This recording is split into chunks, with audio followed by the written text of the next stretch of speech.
dear beloved, Boss Mike, Cervera. Oh, National Bureau of Investigation. o yan, yari kayo ngayon. Dahil ano, nagbabala ng NBI. Para ano? Oh, Ito na ha? Oh. Pasok! Nagbabala ang National Bureau of Investigation na posibleng ikaaresto ng mga vlogger ang pagpapakalat ng fake news. Ang PNP naman, Makita nyo mga kababayan? Ayan na, aarestoin na yung mga vlogger nyo. Sabihan nyo na, magtago na.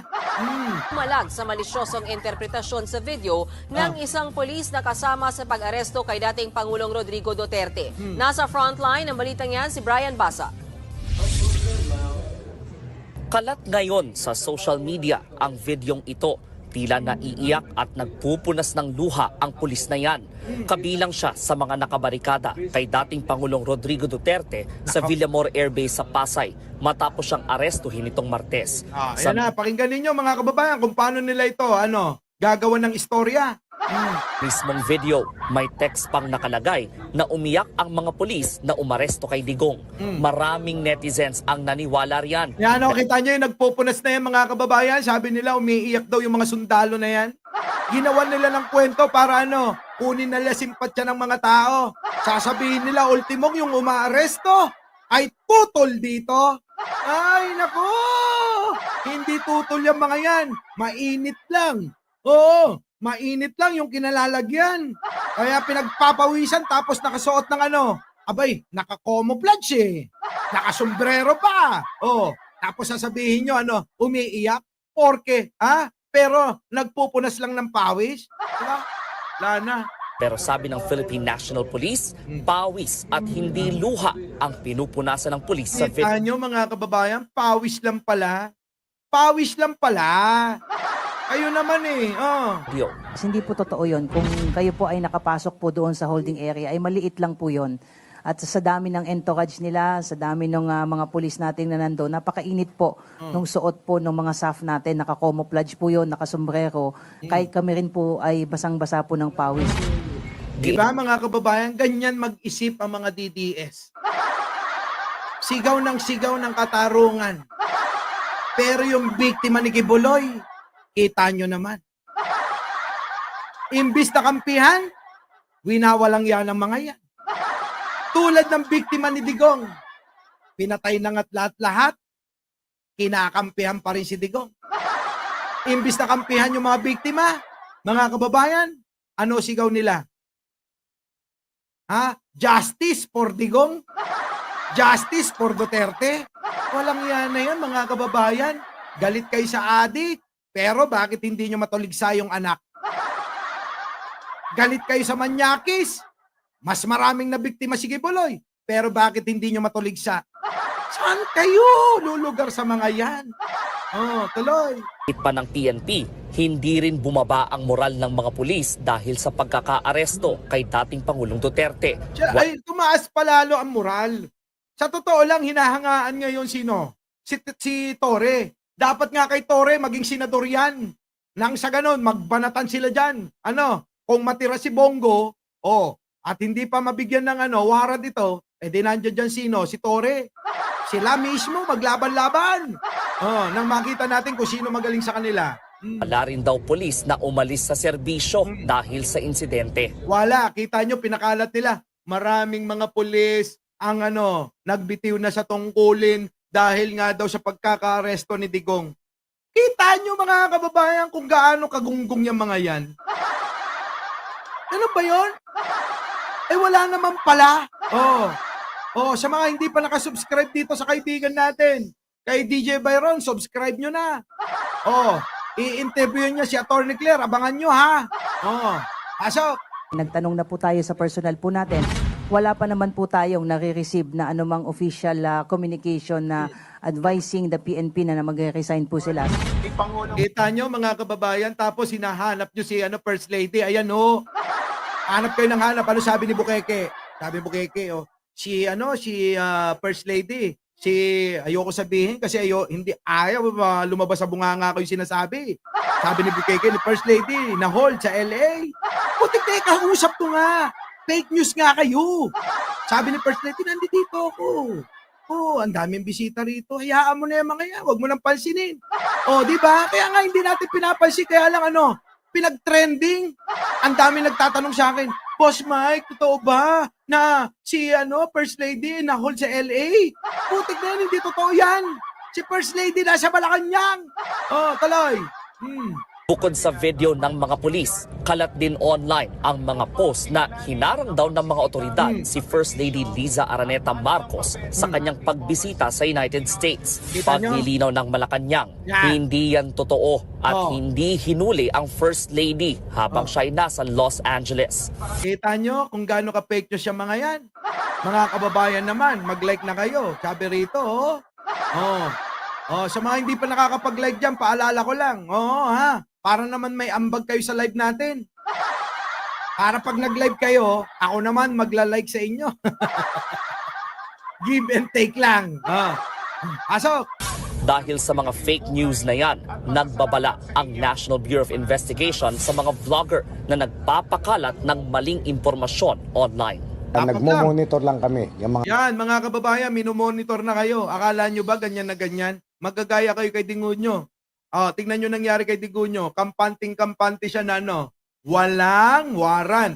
Ngayon, maging kampante kayo. Sabihin ko sa inyo, ako na nagbibigay ng babala para naman sa pagmamahal ko sa iyo. Tanda ng pagmamahal ko sa inyo na na kayo ay mahal ko, binababalaan ko kayo. Huwag kayong makampante dahil ang NBI, nako, matindi. Kaya kayo, ngayon pa lang, kung may mga pinost kayo na alam nyong fake news at nabanggit na rito, burahin nyo para wala na. Maabsuelto kayo. At sa mga kaibigan kong mga pink palaka dyan, sa kabila, huwag kayong mag-alala. Tutulungan ko kayo. Ganun ako kabae. Tuloy. mga ganyan, vlogs, mga trolls, minomonitor lang namin yan. There are already cases filed against some of them. Magugulat sila. Pero kung tutuusin, 59% o majority ng mga rehistradong botante sa bansa ang naniniwalang seryosong problema sa Pilipinas ang fake news. Totoo yan. Ako po naniniwala dyan. Talagang seryosong problema yan. Dapat talaga, alam nyo, magkaroon na ito ng regulasyon. Itong mga vlogger na to. Sa totoo lang, hindi naman ako vlogger eh. Vlogger-vloggeran lang ako. Kaya lang, yung mga tao, minamahal ako kasi hindi ako nagbabalita ng fake news. Oo, lahat na sinasabi ko rito, chismis man, nagkakatotoo. Tama! Sabi nga ng iba, bigla lang ako sumulpot eh. Kaya lang bakit ganun? Minahal nyo ako. Siguro, alam ko na, nagwapuhan lang kayo. Palibasa, yung mga vlogger nila, papangit eh. Pag tinignan nyo, parang di naliligo, pero nakakita sila ng kahit walang ligo, fresh na fresh pa rin, Kahit kagigising, kahit walang hilamos, kahit walang toothbrush. Aba, pag tinignan nyo, kay bango-bango. Saan kayo nakakita ng vlogger na ganyan? Di ba? Yan yung sinasabi ko lagi. Kita nyo, seryoso ko sa bito, mga kababayan. Tignan nyo si DJ Byron. Ganon din yan, kahit hindi maligo. Gwapong-gwapo eh. Alang yan, mga kababayan. Eto pa. Nasaan na? Ipakita natin. Ayan. Baka akala ninyo, mga kababayan, sa Netherlands, yung mga Duterte lang ang nagrarally dyan. Tignan ninyo, mga kababayan, Tignan ninyo kung sino nagrarally dito. Pasok. Pasok.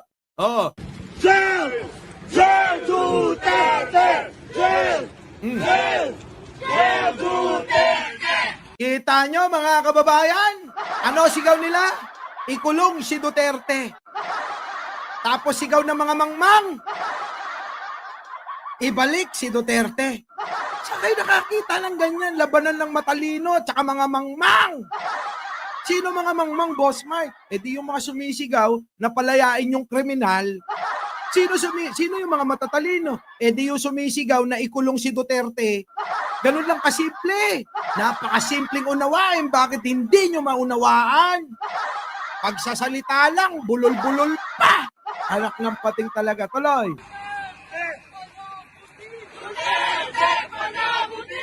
Yo, kita nyo? Duterte, panagutin! O, kita nyo mga kababayan? Wala na. Wala na itong mga ito, mga kababayan. Itong grupo ni Duterte, wala na. Wala nang pupuntahan. O, tuloy natin. Tuloy. Dali lang, burahin ko lang to para hindi ako malito. Yan. O, pasok. Kita nyo, mga kababayan? O, saan kayo ngayon? Kung sumisigaw kayo dyan na nagmumukha kayong tanga sa Netherlands, kita nyo sila. Kita nyo sila. Bakit? Eh kasi, mga kababayan, pinapahalagan nila ang karapatang pantao ng kahit sino man. Diba? Yan po ang katotohanan. Oh, tuloy.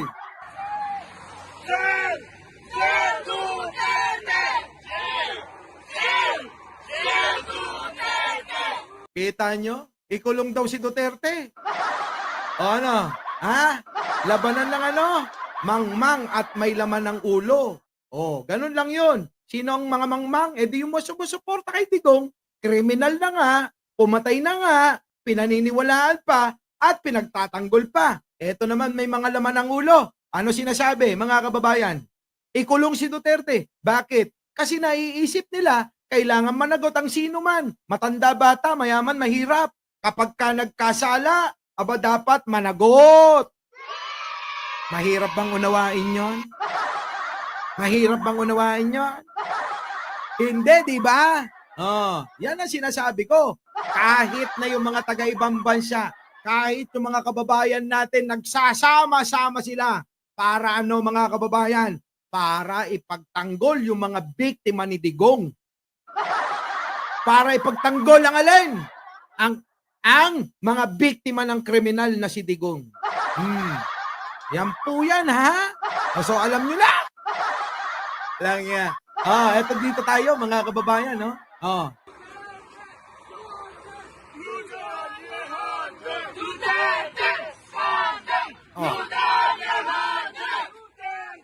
Duterte, murderer.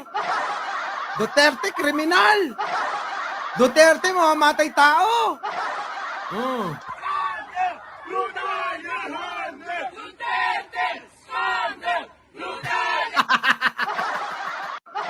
Ay, pati scammer.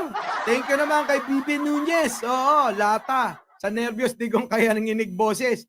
Dinadaga na. Yun na nga yan, mga kababayan eh. Pagbigyan lang natin si Baby Nunez. Totoo naman. Kita nyo naman nung hearing. Akala mo mamamatay na. Nanginginig ang itlog niya. Nung nasa Hong Kong, bago mangyari ang hearing niya, aba nagmumura pa. Mura ng mura. Hinamon pa ang ICC. Diba? Hinamon pa niya ang ICC. ICC. Ano nangyari? Ayun. Kinulong. Talay.